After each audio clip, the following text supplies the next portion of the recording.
আজকে আমি LPG gas ও পানির বোতল দিয়ে রকেট তৈরি করব। ইয়েস, তো দেখতে পাচ্ছেন প্রথমেই এলপিজি ক্যান থেকে গ্যাস বাহির করে নিচ্ছি এই ছোট বোতলের ভিতর। দেখতে পাচ্ছেন খুব সাবধানতার সহিত লিকুইড এলপিজি গ্যাস বের করে নিচ্ছি।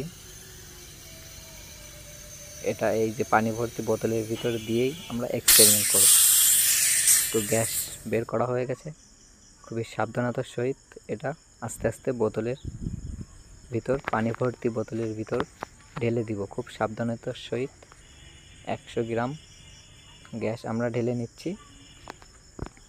দেখছেন গ্যাস ঢালা শেষ, এখন এটা রকেটের জন্য একদম পুরোপুরি প্রস্তুত। ও ইয়েস, আর এটা ফাইনালি ওয়ার্ক করলো।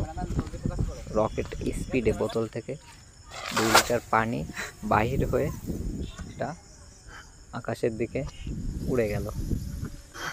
দেখতে পাচ্ছেন বিষয়টা এখন আমরা আরো স্লো মোশনে দেখব। ইয়েস, ওটা একটা রাউন্ড শেপ ঘুরলি দিয়ে তারপরে আকাশের দিকে রকেটের স্পিডে উঠে গেল।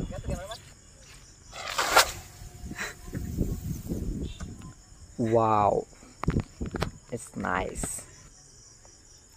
এবার আমরা দ্বিতীয় অ্যাটেম্প নিব, অর্থাৎ এটা দ্বিতীয়বার চেষ্টা করব 1 লিটার বোতলের সাথে। তো সমস্ত প্রকার প্রস্তুতি সম্পন্ন, এখন এটা টেক অফ করার জন্য পুরোপুরি প্রস্তুত। ক্যামেরাম্যান জলদি ফোকাস করো।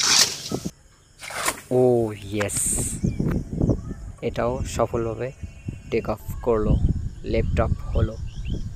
দেখতে পাচ্ছেন, এটা আমরা স্লো মোশনে দেখার চেষ্টা করব।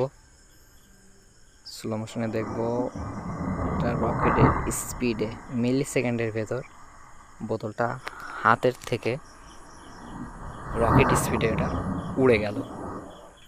তো আশা করছি ভিডিওটি আপনাদের ভালো লেগেছে। ভিডিওটি ভালো লাগলে একটি লাইক করবেন, কমেন্ট করে আপনার মতামত জানাতে ভুলবেন না। আর হ্যাঁ, এমন সব মজার এক্সপেরিমেন্ট ভিডিও দেখতে আমাদের চ্যানেলটিকে অবশ্যই সাবস্ক্রাইব করে বেল বাটনটিকে রকেট স্পিড বোতলের মতো উড়িয়ে দিন।